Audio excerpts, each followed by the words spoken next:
Hi, this is Lisbeth, and today in the tip of my week, I'm going to talk about what we can do, the very first thing that we can do when your dog is reacting when on leash and is starting to bark or lunge when you meet someone or something. This is one of the most common problem behavior that we as dog caretakers experience. So I'm going to give you some very basic steps on what you should do when you're out walking your dog and the dog starts to bark or to react. What most people do, it's an immediate reaction that we get. We, the two-legged human who are holding the leash, we start pulling the leash, we start saying no, maybe we even start distracting with food, or we try in some way to control the dog.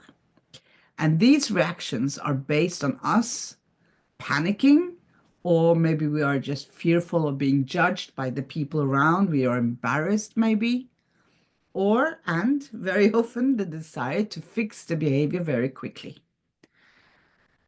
But these quick fixes doesn't really uh, exist according to us in Nordic Dog Trainer.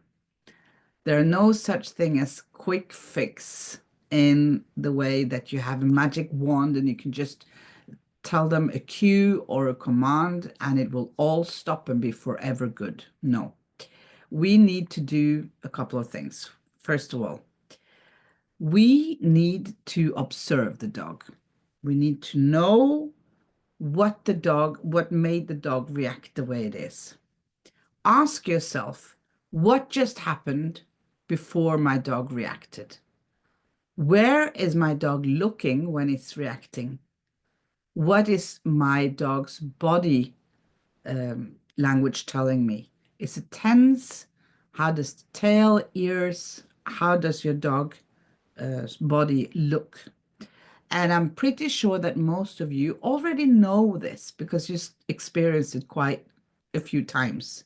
So you even know before it happens that your dog will react, start barking and lunging on leash. So next time, if you see your dog is starting to slow down or starting to show that tense body language, which they very often do before they start lunging, you need to make a decision of what to do. You need to ask yourself, how can I prevent this from happening altogether? So that is why the number one tip is to be as early as possible in your reaction. Okay? So when you are out walking with your dog, you should not be on your phone. You should not be distracted by other things. If you have a dog that is lunging on leash, you need to be there. You need to be present and you need to observe the environment so that you can prevent it from happening. Because distractions for your dog in these situations will not work. So when your dog starts barking and lunging, you're already a little bit too late. What you should do then is to stand still, keep quiet, and if necessary, hold your dog's harness. Hopefully you're not having your dog on a collar, because then I wouldn't, suggest or recommend you holding the collar, but on top of the dog's back on the harness. Because distracting with food or with cues may shut down the behavior there and then, but not the emotion that the dog is feeling inside. And of course, correcting your dog will add pressure to your dog and may even damage the trust and or escalate the stress. Very often it does.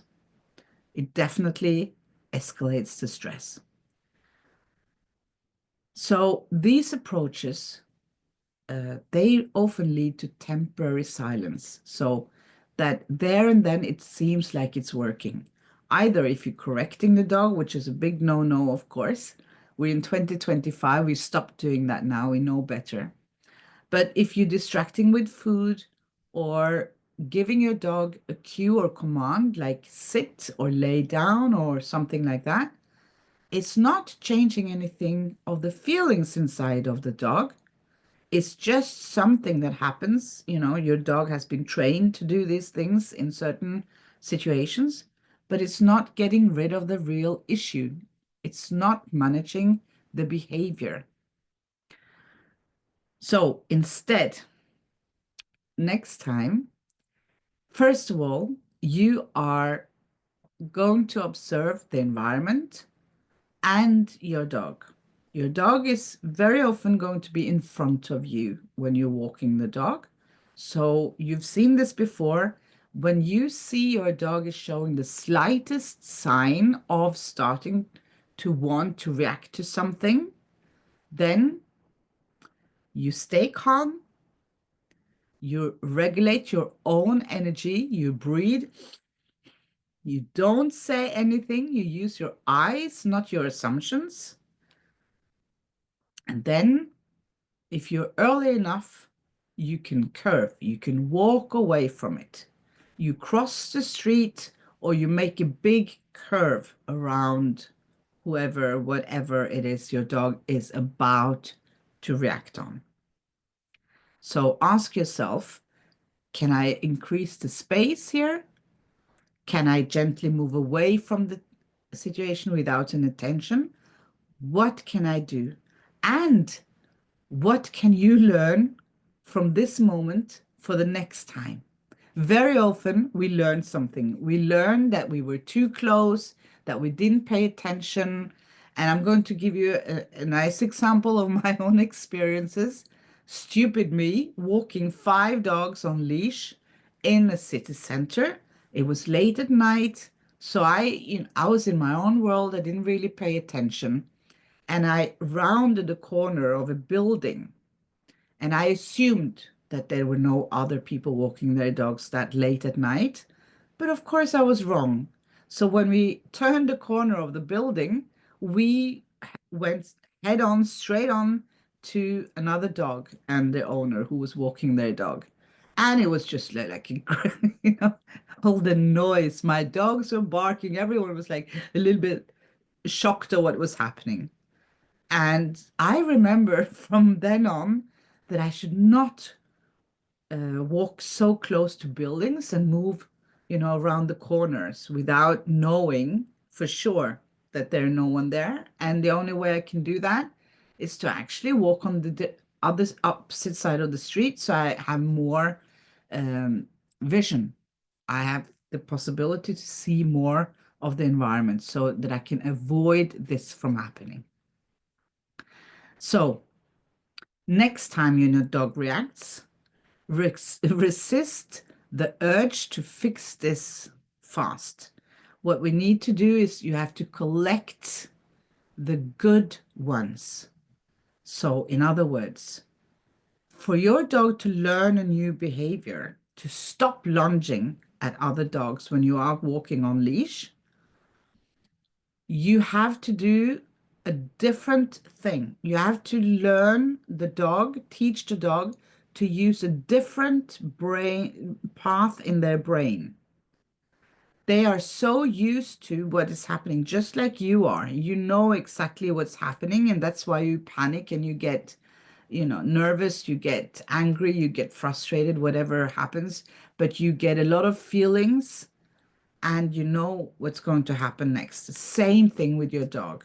So if this has been going on for a couple of years already, you need to, as soon as possible, start changing that pathway of reactions. You have to make a new pathway. And that is by avoiding the behavior to happen altogether.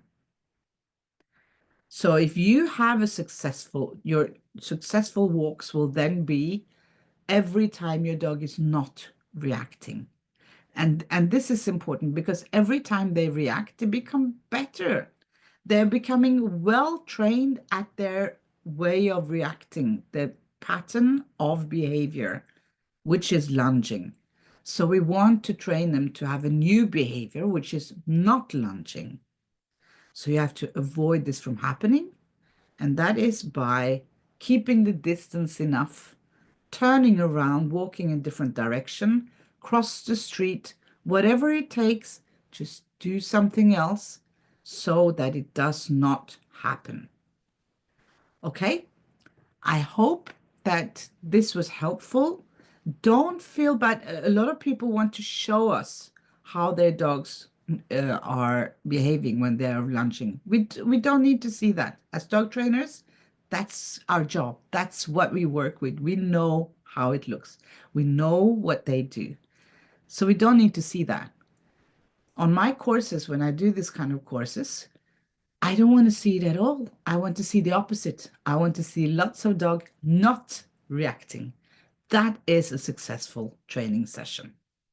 So with that, I wish you a nice, slow, calm walk with your dog and a very nice weekend. Bye.